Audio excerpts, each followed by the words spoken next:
오늘 하나님의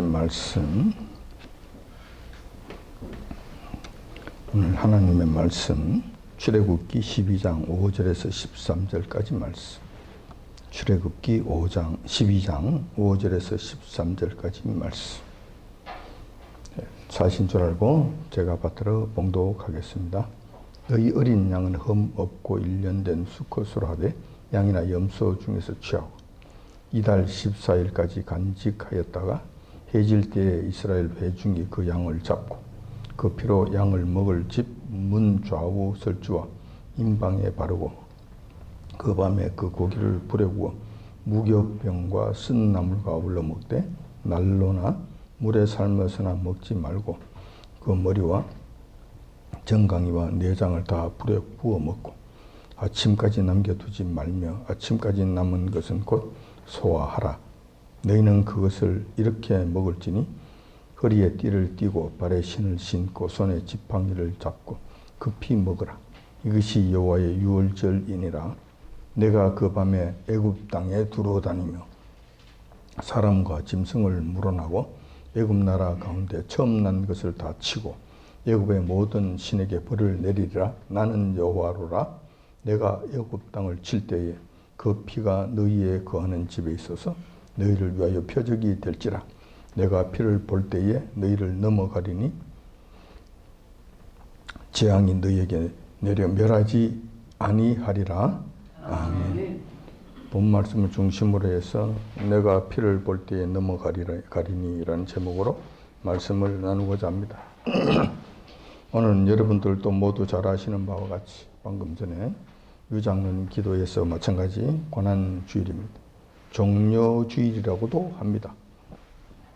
왜냐하면 예수님께서 예루살렘 성으로 들어가실 때에 많은 사람들이 종려나무 가지를 흔들면서 반겨주셨기 때문에, 환영해 주셨기 때문에 이날을 종려주일이라고 부르기도 한다는 것입니다. 그러나 이때부터 우리 주님께서 고난이 시작된 그런 기간이기 때문에 고난 주간이라고 또 부른다는 것이죠. 그리고 오늘부터 일주일간은 이 고난을 생각하는 그런 주간이다, 고난 주간이다, 이렇게 칭한다는 것입니다. 우리가 고난 주간이라고 부르는 것은 예수님께서 2000년 전 육신의 몸을 입고 이 땅에 오셔서 우리가 상상할 수 없는 고난을 당하셨던 그런 기간이 이기였기 때문입니다. 예수님께서는 2000년 전 예루살렘에서 이번 주 금요일 오후에 유월절 어린 양으로서 십자가상에서 모진 고통을 당하시고 돌아가셨습니다. 금요일 날 돌아가셔서 일요일 날 새벽 아침 일찍 부활하셨죠. 그래서 다음 주일은 부활주일이라고, 그리고 예수님께서 부활하신 그 시점을 기념해서 새벽에 부활절 예배를 우리 교회들이 특별히 지내기도 하는 것입니다. 우리 주님의 피 흘리심으로 말미암아 우리가 죄 사함을 받게 되고 나음을 얻게 된 것입니다. 그래서 우리 교회에서는 예수님의 고난을 기념하여서 이번 주간을 고난 주간으로 정하고 한 주간을 경건하게 보내도록 하는 것입니다. 오늘은 예수님께서 십자가상에서 피를 흘리신 유월절에 대해서 한번 살펴보고자 합니다. 특별히 유월절은 어떻게 시작되었는지 그 유래부터 알아보고 그 유월절의 의미와 예수님의 죽으심에 이르기까지 그 관련성은 어떤 것이며 그로 인한 우리가 누릴 수 있는 혜택은 어떤 것인지, 이 전반적인 사항들을 이 시간 여러분들과 같이 나누고자 하는 것입니다. 방금 전에 봉독해 드린 말씀은 유대인들의 출애굽 사건 과정에 일어난 일입니다. 그에 관한 내용을 기록해 놓은 말씀입니다. 여러분들도 잘 아시다시피 그동안 애굽에서 유대인들은 종살이를 했습니다. 그 종살이가 너무 고통스러워서 여호와 하나님께 구원해 달라고 예언을 합니다. 그 애타게 부르짖는 소리를 들으신 여호와님께서 모세라고 하는 걸출한 지도자를 세우셔서 그들에게 보내시고 유대인들을 애굽 바로의 왕의 손에서부터 구원하시게 됩니다. 문제는 바로가 여호와 하나님의 명령을 듣고 순순히 순종하지 않았다는 것이죠. 여호와 하나님의 명령을 듣고 유대인들을 순순히 돌려보내 주셨다면은, 보내 주었다면은 별 문제가 없었을 것인데, 이 바로는 그때 당시에 제국이었고 자기를 넘볼 수 있는 자가 아무도 없는 세상 최고의 지위에 있는 자였기 때문에 여호와 하나님께서 명령하셨다, 내 백성을 보내라고 했더니만 바로가 여호와가 누구냐라고 큰 소리를 칩니다. 그러면서 여호와 하나님은 난 알지 못하기 때문에 여호와 하나님의 명령, 그런 소리 하지 말아라. 그따위 소리 내는데 하려면 너 죽는 줄 알아라. 그러면서 아주 교만의 극치를 보였던 것이죠. 이렇게 해서 심각한 문제가 생기게 됩니다. 그 장면이 출애굽기 5장 2절에 나옵니다. 출애굽기 5장 2절에 보면은 바로가 가로되 여호와가 누구관대 내가 그 말을 듣고 이스라엘을 보내겠느냐? 나는 여호와를 알지 못하니 이스라엘도 보내지 아니하리라. 아주 기고만장한 모습들을 보이게 되죠. 하루 강아지 범 무서운 줄 모르고 바로가 감히 여호와 하나님 앞에 큰 소리를 치다가 크게 낭패를 당한 사건이 바로 애굽에 내려진 여호와 하나님의 10가지 재앙 사건입니다. 이거는 세계 역사상에 없었던 전무후무한 일이었고, 하늘의 하나님께서 이렇게 큰 역사, 한 민족 때문에 이렇게 큰 역사를 이루신 것, 이런 일이 없었던 그런 사건이었습니다. 근데 이렇게 해서 그 10가지 재앙이 애굽 땅에 내려지게 되는데, 이 재앙 중에 마지막 재앙이 장자를 쳐서 죽이는 그런 엄청난 재앙이었던 것입니다. 이 재앙을 통해서 바로는 그 당당했던 기세가 꺾이고 자신만만했던 그 말들이 온데간데 없어지고 완전히 초죽음의 상태가 되죠. 이것이 출애굽기 12장 31절 32절에 그 말씀이 나옵니다. 밤에 바로가 모세와 아론을 불러 이르되 너희와 이스라엘 자손은 일어나 내 백성 가운데서 떠나서 너희의 말대로 가서 여호와를 섬기며 너희의 말대로 너희의 양도 소도 몰고 가고 나를 위하여 축복하라 라고 하면서 줄항복을 합니다. 이때 여호와 하나님의 그 어미하심, 여호와 하나님의 그 크신 권능, 이것을 제대로 알게 되는 것입니다. 완전히 크신 여호와 하나님의 그 어미하심을 맛보게 되었다는 것이죠. 이로 인해서 바로는 여호와 하나님 앞에 온전히 무릎 꿇고 우리 주님의 명령에 순종하게 되었다는 것이죠. 두드러 맞지 아니하고 이 10가지 재앙이라고 하는 엄청난 이 화를 당하지 않고 순순히 하나님 말씀에 순종하고 백성들을 보내주었더라면 이런 일들은 없었겠죠. 이런 일들은 없었지. 근데 타락한 인간들은 여호와 하나님의 말씀, 여호와 하나님의 명령에 순종하는 것을 그렇게 힘들어해요.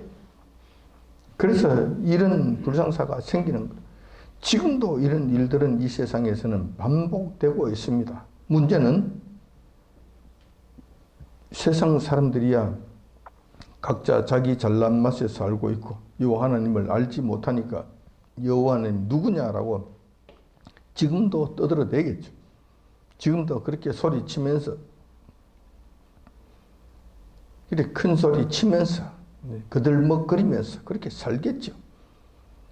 하지만 이 사실을 알고 있는 하나님의 백성들, 교인들이라고 하는 자들이 이 자리 이런 일들이 일어난다는 거예요. 이거는 있어서는 안 되지. 이런 일들은 하나님의 백성들 사이에는 일어나서는 안 되는 일이라는 거예요. 만약에 이런 일들을 계속한다면 또 다른 여호와 하나님의 재앙들이 그 가운데 퍼부어지실 것이기 때문에 그렇다는 거예요. 하나님의 백성들만큼은 그렇지 말아야 되는 거예요. 이 땅에서 손해가 온다 하더라도 그 하나님의 명령으로 인해서 내가 바보가 되는 한이 있다 하더라도, 내가 손실이 있다 하더라도, 도무지 이해가 되지 않는 일이라 하더라도 무조건 순종하고 보는 거예요. 왜냐하면 여호와 하나님은 우리보다 더 크신 분이시고 우리 생각보다 더 높으신 분이시고 여호와 하나님은 저희들보다 더 큰 뜻을 갖고 계시기 때문에 그렇다는 거예요. 항상 문제는 우리 편에서 일어나는 것이지 우리 여호와 하나님의 편에서 일어나는 법은 없기 때문에 그래. 하나님의 명령인 줄 알면은 무조건 순종한다. 이해가 되든 안 되든 알든 모르든 일단 순종하고 본다. 이것이 참된 믿음의 사람들이 하는 일이고 지혜로운 처신이라는, 지극히 지혜로운 처신이라는 것을 여러분들이 이해하시기 바랍니다. 여호와 하나님께서는 모세에게 애굽에게 내리실 10가지 재앙을 말씀하십니다. 그 10가지 재앙 중에서 마지막 재앙에 대해서도 말씀하시죠. 그 10번째 재앙이 장자의 죽음이라는 엄청난 재앙이었던 것인데 그 재앙과 관련해서 모세에게 말씀해 주시는 거예요. 이것은 완고해서 여호와 하나님의 명령을 거부하는 애굽 왕 바로에게는 마지막으로 내려진 여호와 하나님의 재앙이었고, 그 재앙은 애굽의 모든 초태생, 처음 난 짐승이나 짐승의 새끼나 장자를 의미하죠. 그를 쳐서 죽이는 어마어마한 재앙이었던 것입니다. 이 재앙을 말씀하시면서 여호와 하나님께서는 모세에게 이스라엘 민족에게만은 피할 길을 알려주셨습니다. 이게 비밀이죠. 어떤 측면에서는 비밀이에요. 어떤 측면에서는 공개되었기 때문에 비밀이라고 할 수 없지요. 그렇지만 이 사실은 하나님의 백성들에게만큼은 가르쳐 주시는 거예요. 이것은 하나님의 백성들이 누리는 특권입니다. 하나님 백성들만이 누릴 수 있는 특권이에요. 여호와 하나님을 섬기면서 사는 것이 손해인 줄 알지만, 그리고 또 바보인 것처럼 이렇게 생각할지 모르지만 절대 그렇지 않습니다. 여호와 하나님께서는 결정적으로 중요한 일이 있으실 때는 꼭 당신의 백성들에게는 가르쳐 주시는 거예요. 이 은밀하고 비밀하고 엄청난 것을 가르쳐 주시는 거예요. 생명이 왔다 갔다 하는 이런 문제에 있어서는 가르쳐 주시는 거예요. 애굽 사람들은 듣지 못해요. 애굽 사람들은 알지 못해요. 그런데 모세에게 당신의 백성들에게만은 가르쳐 주시잖아요. 이런 큰 일이 일어난다. 다 죽는 일이 일어난다. 그런데 너희들만큼은 피할 길을 내가 가르쳐 주시겠다 라고 가르쳐 주시는, 이 비밀의 사건만 우리에게 가르쳐 주시는 그 일만 가지고도 하나님의 백성으로서 살아갈 의미가 충분하고도 남는 거예요. 이런 일들은 그때도 있었지만 앞으로도 있을 거예요. 우리 주님 재림하실 때에 일어날 그 엄청난 사건 때에도 똑같은 방식으로 우리에게 주어지실 것입니다. 그 크고 비밀한 것을 하나님의 백성들에게만큼 반드시 가르쳐 주신다는 것. 모세와 같은 지도자들을 통해서 말씀해 주신다는 것이죠.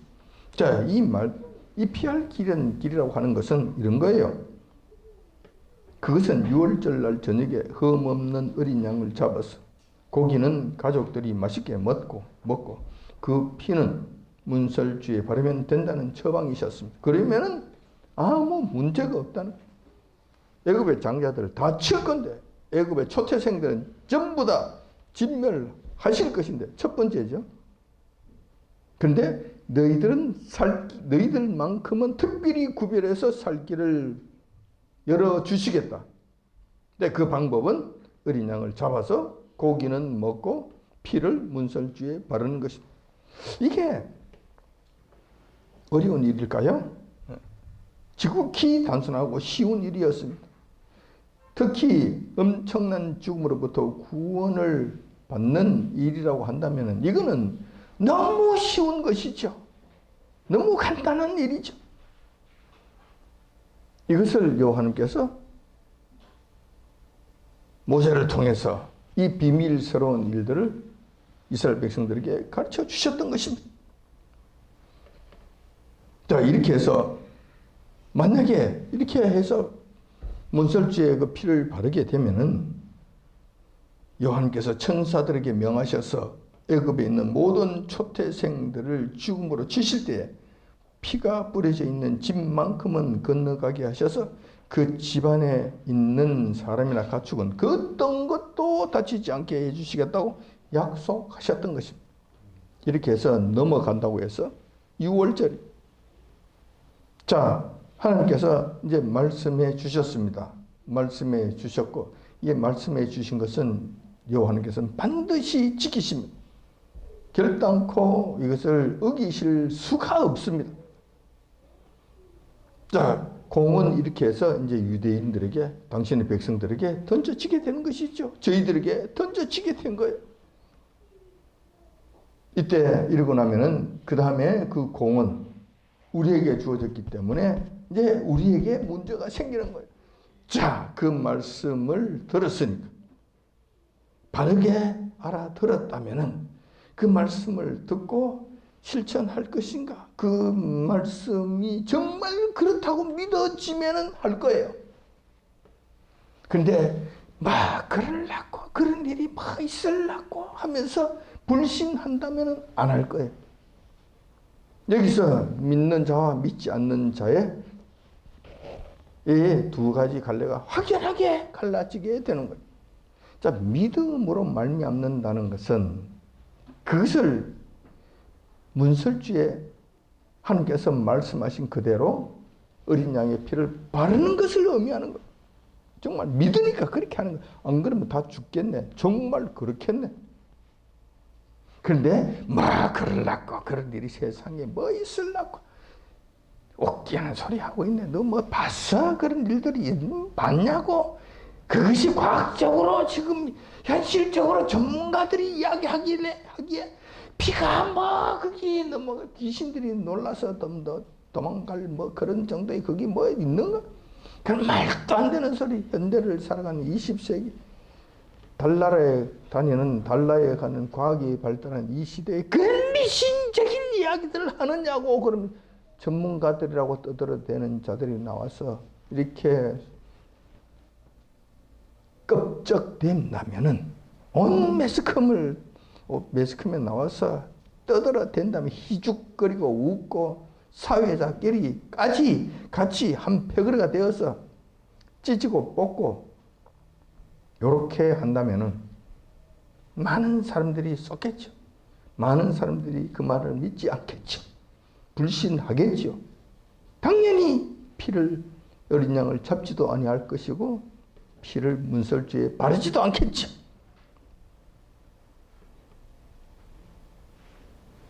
자, 이렇게 해서 죽고 사는 문제가 하나님의 말씀에 순종하는가, 믿는가, 믿는다면 순종할 것이고 믿지 않는다면, 불신한다면 순종하지 않을 거예요. 거부할 겁니다.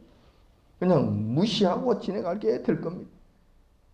이것은 그때가 되고 나면은 결과가 확연하게 다른 것으로 나타나게 된다는 것. 누구는 생명으로 나타나게 될 것이고 누구는 죽음으로 말미암아 나타나게 된다는 거예요. 여기서도 아주 중요한 원칙이 몇 가지 있습니다. 첫째는 여호와께서는 약속하신 것은 반드시 이루어 주신다는 사실입니다. 그래서 하나님의 백성들은 여호와께서 뭐라고 말씀하시든지 간에 주위에서 살펴보는 것이 중요합니다. 그런데 가끔씩은 사탄들이 거짓말을 한단 말이에요. 하나님의 말씀인 것처럼 위장해서 거짓말을 뿌려야 된단 말이에요. 이것을 구별할 수 있어야 돼. 이것이 또한 성도들에게는 중요한 문제예요. 지금이 바로 그런 때 아닙니까? 거짓 선지자들이 너무 많이 나타나서 난무해서 하나님의 말씀을 이렇게 왜곡하는 통에 성도들이 옳고 그름을 분별하기가 너무 힘든 상태에 이르게 된 거예요. 어디까지가 이단이고 어디까지가 참 하나님의 진리의 교리인지 이거 정말 어려운 거예요. 정말 어려운 시대에 온 거예요. 너무 교묘하기 때문에 그렇다는 거예요. 여러분들이 이러한 영적인 혼란 상태에 거짓말이 난무하는 이런 상태에 우리가 생각하는 것보다 훨씬 더 심각한 상태에 있다는 것을 여러분들이 잘 이해하셨으면 좋겠습니다. 이런 미혹은 예수님 오실 때까지 끝까지 있게 될 것입니다. 그렇기 때문에 여러분들은 정신 바짝 차리고 신앙생활을 해야 된다는 거예요. 항상 깨어 경성하면서 하나님 말씀을 깊이 알려고 애써야 되고 기도로 주님의 도우심을 바라야 되고 성령님의 인도하심을 간절히 구하면서 하루하루를 살아가셔야 된다는 거예요. 다행히 그때는 모세를 통해서 명확하게 말씀해 주셨기 때문에 다른 이야기들은 없었던 것 같아요. 그러나 그들 속에서도 아마 이런저런 이야기들은 있었지 않겠나 하는 생각을 해봅니다. 두 번째 우리가 생각해 봐야 될 원칙은 하나님 말씀대로 믿고 행동으로 옮길 때 그 약속의 말씀이 내 것이 된다는 거예요. 그리고 그 약속의 말씀이 이루어지게 된다는 거예요. 이 부분은 너무나 중요해서 아무리 강조해도 지나침이 없습니다. 왜냐하면 우리의 구원의 원칙 또한 이 원칙에 의해서 이루어지기 때문에 그렇다는 거예요. 하나님께서 내가 구원해 이렇게 하면 구원해 주시겠다고 약속해 주신단 말이에요. 그럼 그 약속대로 하면 끝나는 거예요. 근데 그 약속이 너무 황당하다 그러면서 안 들으면 끝나는 거예요. 야, 들었다 하더라도 이게 6월절 날 피를 문설주에 바르러야 된다는 걸 말씀을 들었어. 안다 이거예요. 안다. 아는데도 불구하고 그냥 마음속으로 그냥 막 그러려고 하면서 의심을 하다가 바르지 않는다. 끝나는 것이죠. 자기에게 아무런 유익이 없는 거예요. 그 지식이 그를 구원할 수가 없는 거예요. 믿음이 없었기 때문에 믿음에 의한 순종이 나타나지 아니하였기 때문에 그에게는 아무런 일도 일어나지 않는다는 거예요. 만약 요한께서 하신 약속의 말씀을 듣고도 그날 6월절 날 문설주에 어린 양의 피를 바르는 일들을 하지 아니하였다면 유대인이 아니라 세상 없는 사람이라 하더라도 아브라함의 후손이라 하더라도 하나님의 백성이라 하더라도 죽임은 면치 못했을 것입니다. 그런데 하나님께서 여기서도 또 중요한 문제가 있어요. 어린 양의 피를 바르라고 말씀하신 것이잖아요. 흠없는 어린 양을 잡아서 그 피를 문설주에 발라라고 말씀하신 거예요. 아니야, 나는 하나님께 대한 충성이 남다르기 때문에 어린 양을 잡아서 피를 바른 것이 아니라 나는 큰 소를 잡아서 그 피를 바를 것이야. 큰 소를 잡아서 그 피를 발랐다면 어떤 일이 생길 것 같습니까? 그 역시 하나님의 명령에 순종한 것이 아닌 것이 되는 거예요. 그 역시 망했을 겁니다. 그 역시 망했을 거예요. 사실 6월절날 유대인 가정에 이런 불상사가 없었다고 하나도 없었다고 이야기할 수 없을 것입니다. 왜냐하면 60만 가구나 되었거든요. 60만 가구 중에서 별일이 다 일어나지 않겠습니까? 성경에서는 말씀해 놓고 있지 않았지만 그 가운데서도 하나님 말씀을 부정하는 자들이 있었을 거예요. 모세의 말을 듣지 못한 자는 없었을 것이고 다 들었을 거예요. 그런데 돈도 없는데 양을 잡기는 뭘 잡아? 그리고 문설주에 어린 양 피를 바르지 않고 그냥 개기다가 민거적거리다가 죽임을 당하는 그런 유대인 가족 없었겠습니까? 반드시 있었다고 봅니다. 반드시 있었다고 보는 거예요. 반면에 유대인 옆집에 살고 있는 애굽 사람 가정이 여호와 하나님께로부터 나온 유월절 말씀을 듣고 그 말씀에 순종해서 어린 양의 피를 문설주에 바른 사람도 있었을 것입니다. 어떻게 되었을까? 그가 비록 애굽인이었고 이방인이었고 유대인이 아니었지만 유월절 하나님의 약속의 말씀을 듣고 그가 어린 양의 피를 문설주에 발랐다고 한다면 그는 반드시 구원을 받았을 것입니다. 절대로 죽음을 당하지 아니하였을 것입니다. 그런 자도 있었을 거예요. 분명히 있었을 거예요. 하나님의 약속의 말씀에는 유대인이든 이방인이든 차별이 없습니다. 그 누구도 차별이 없습니다. 약속하신 그대로 이루어 주신다는 거예요. 혹여라도 실수로 발랐다 하더라도 그 집 안에 있는 자들은 누구든지 다 사는 거예요. 뭔 모르고 그 집에 놀러 왔다가 그 집에 그냥 멋 모르게 잠자는 사람도 다 살았을 거예요. 이유 없는 거예요. 이유가 없는 거예요. 알았든 몰랐든 상관없는 거예요. 하나님께서 약속하신 그 약속이시기 때문에 그 피를 바른 그 집 안에 있는 사람들은 하나님께서 손을 떼지 아니하시고 그냥 넘어가신다고 하셨습니다. 그냥 그대로 전부 다 넘어가게 되는 것입니다. 그러면 또 이런 경우도 있을 거예요. 나는 어린 양이 없구나. 양을 잡을 능력이 안 되는구나. 그래서 그럼 어찌할꼬 동동거리고 전정거리다가 그 말씀은 지켜야 되겠는데 어린 양은 없으니 어찌하면 좋겠는가 해서 옆집에 어린 양의 피를 조금 얻어다가 문설주에 갖다 발랐다. 대충 얼기설기 많이 바르지도 못하고 그냥 조금 이렇게 발랐다. 그 집 어떻게 됐을 것 같습니까? 당연히 살았죠. 당연히 살았어요.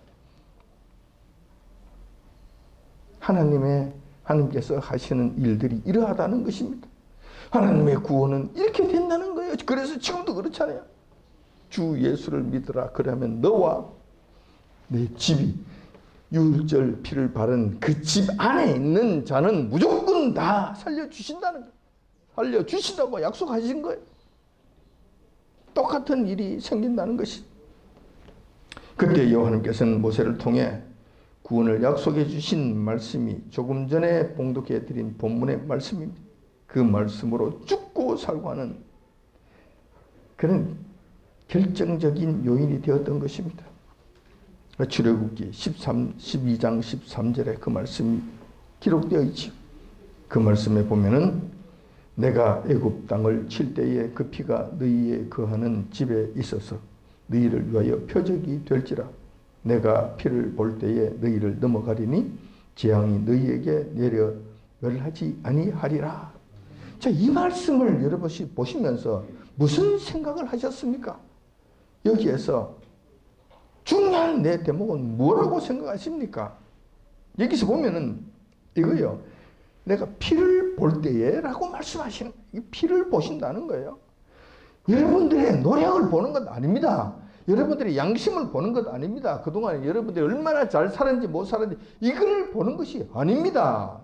그 사람이 돈이 얼마나 많고 그런 거 보시는 것이 아니에요. 그리고 그가 얼마나 잘났든지 못났든지 이런 거 보시는 것 아닙니다. 그의 지위가 높든지 낮든지 목사든지 평신도 이런 거 보는 것이 아니라는 거예요. 유일하게 보는 것은 공통적으로 유일하게 보시는 것은 그 집에 피가 있느냐, 피가 발려졌느냐 안 발려, 이것이 핵심이라는 거예요. 여기에서는 그 누구도 차별이 없으신 거예요. 차별이 이방인 차별 없습니다. 노예 차별 없습니다. 왕족 차별 없습니다. 하나님의 구원은 이렇게 이루어지신다는 것입니다. 이렇게 출애굽기에 나타난 유월절 사건으로 유대인들은 죽임을 당하지 아니하고 모두 다 구원을 얻었습니다. 이 사건은 예수님께서 이 땅에 오심으로 또 한 번 온전하게 이루어졌습니다. 출애굽기 그때 출애굽 때 어린 양의 피로는 육신의 생명을 얻었습니다.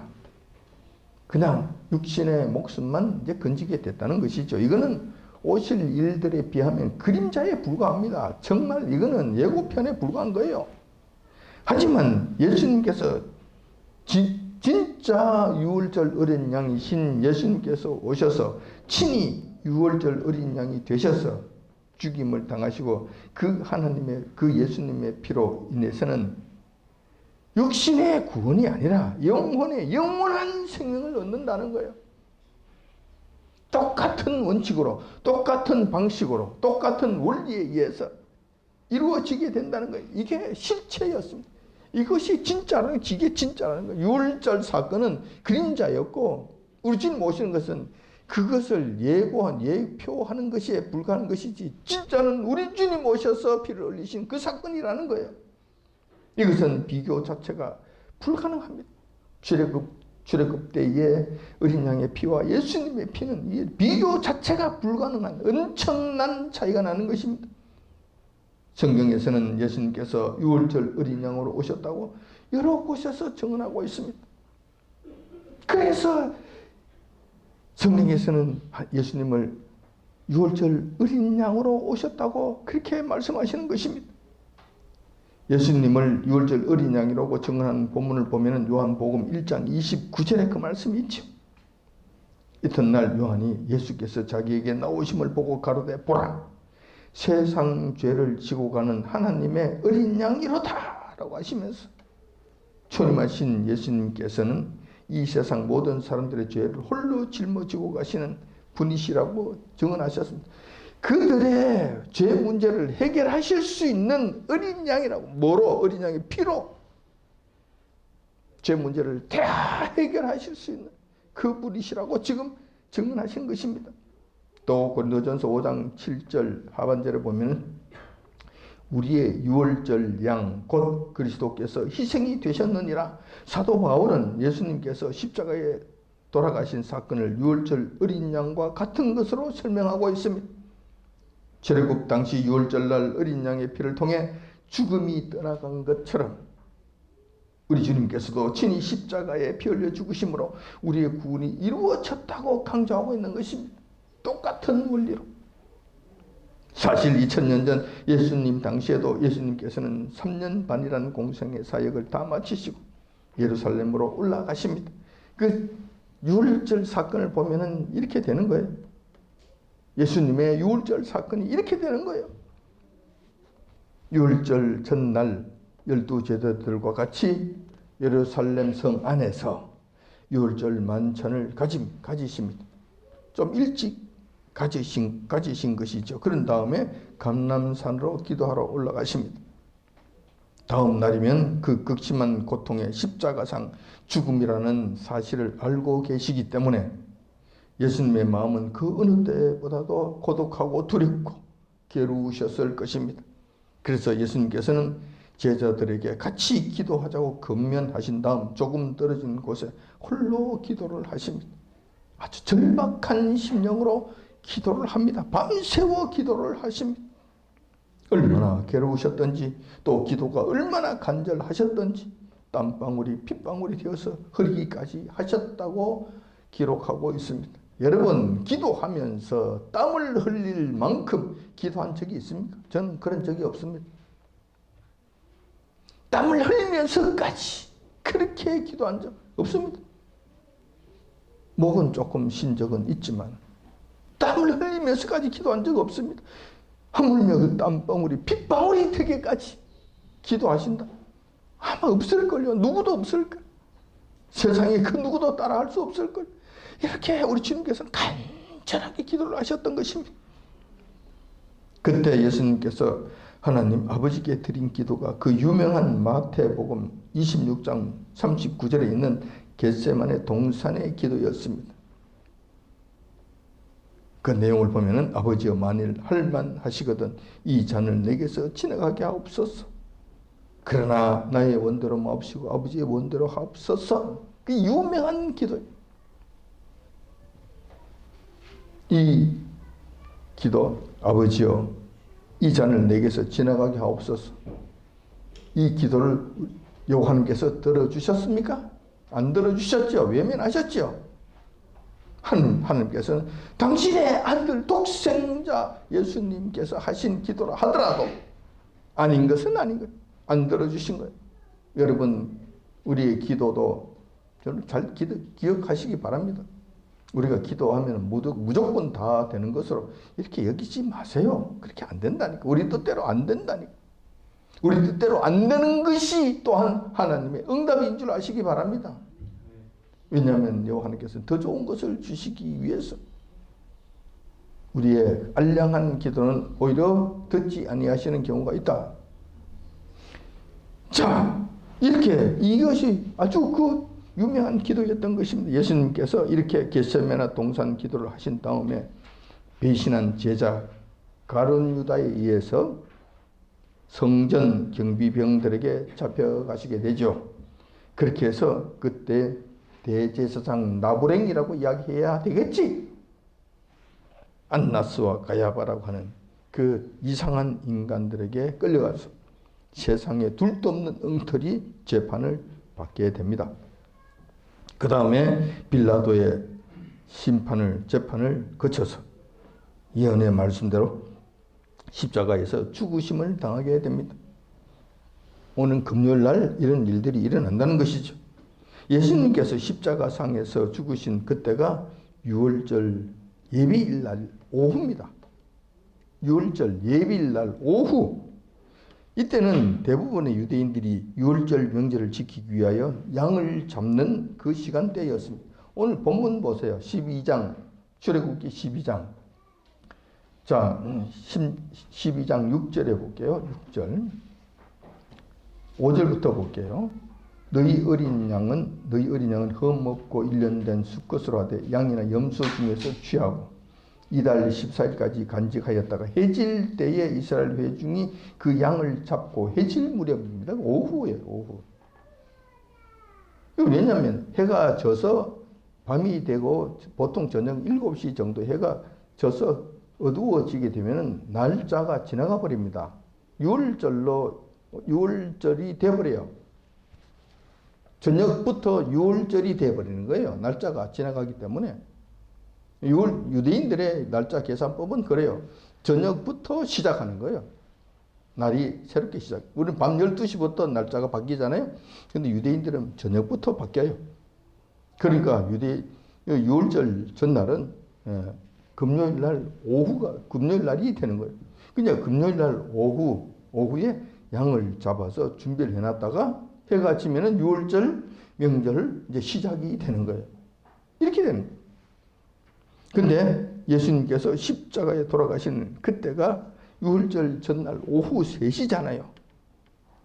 정확히 유월절 어린 양으로서 세상 모든 사람들의 죄를 사하기 위해서 그날 그 시에 그렇게 돌아가셨던 것입니다. 십자가에 유월절 전날 십자가에 달리셨다가 오후 3시경에 예수님께서 죽으신단 말이에요. 피를 흘리고 물을 흘리시고 돌아가신다고. 이때가 유대인들이 보통 유월절 날 양을 잡는 그때였다. 그때 우리 주님께서 그렇게 처절하게 그래 돌아가셨다는 것입니다. 이러한 사건으로 인해서 우리가 그 피를 믿음으로 말미암아 우리 죄를 위하여 대신 피를 흘리셨다는 그 피를 믿음으로 받아들이고 믿음으로 우리 몸에 전부 다 간직함으로 말미암아 그냥 구원을 얻게 된다는 거예요. 우리 주님께서 하나님 여호와께서 말씀해 주셨어요.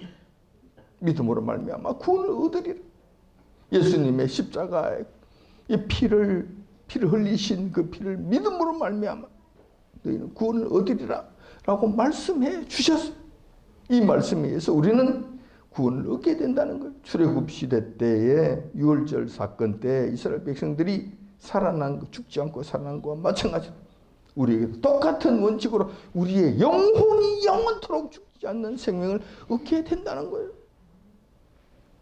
오늘은 고난주일이고 오늘부터 한 주간은 고난주간이 됩니다. 고난주간은 공연히 고난주간이 되는 것이 아닙니다.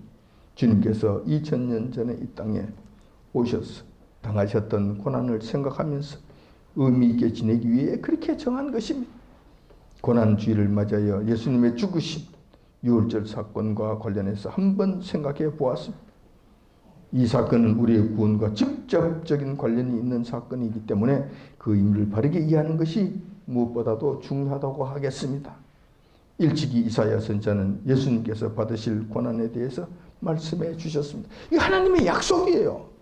하나님의 약속이라고. 이렇게 될 거라고. 이렇게 하면 너희들이 산다고. 이사야서 53장 4절에 보면은 그는 실로 우리의 질고를 지고 우리의 슬픔을 당하였거늘 우리는 생각하기를 그는 징벌을 받아서 하나님에게 맞으며 고난을 당한다 하였노라. 그가 찔림은 우리의 허물을 인하며 그가 상함은 우리의 죄악을 인함이라. 그가 징계를 받음으로 우리가 평안을 누리고 그가 채찍에 맞음으로 우리가 나음을 입었도다. 하나님께서 이렇게 미리 말씀해 주신 거예요. 이 말씀에 의해서 우리가 산단 말이에요. 이렇게 우리 주님의 피 흘리심이 없으셨다면 우리의 소망은 영영 불가능했을 것입니다. 그 소망을 우리의 것으로 만들고 그 구원의 은총을 누리기 위해서는 출애굽 때에 유대인들이 행하였던 것처럼 어린 양의 피를 받아들여야 한다는 것입니다. 피 없이는 사함도 없다고 말씀하셨습니다. 그래서 그 피를 받아들여야 된다는 거예요. 지금은 예수님의 피를 우리 집 문설주에 바르는 그런 일은 없습니다. 하지만 그 의미와 정신은 지금도 그대로 이어지고 있다는 거예요. 그래서 그 피를 우리 마음에 받아들이고 우리 가슴에 바른다고 하니 피를 지금 가져와 바르는 건 아니죠. 그 피로 말미암아 우리가 구원 대신 죽으셨다는 것을 인정하고 그 피를 내가 흘려야 될 그 피를 우리 주님께서 대신 흘리셨다는 이 사실을 확실하게 내 가슴에 새기는 거예요. 믿음으로 받아들이는 거예요. 이렇게 됐을 때 우리가 살 수 있다는 거예요. 곧 주님의 십자가 상에서 흘리신 보혈을 믿는 믿음만이 우리의 죄를 깨끗하게 하실 수 있다는 이 사실을 인정하고 확정하는 것입니다. 이렇게 해서 우리의 구원이 이루어진다는 이 사실을 고난주간을 통해서 다시 한번 생각해 보시기를 바랍니다. 아무쪼록 고난주간을 맞이해서 우리 주님께서 당하신 고난의 의미를 좀 더 깊이 묵상하고 이 주간만이라도 겸비한 모습을 보임으로써 영육간에 많은 유익을 얻는 저와 여러분들이 다 되시길 이 아침 주님의 이름으로 축원드립니다. 아멘.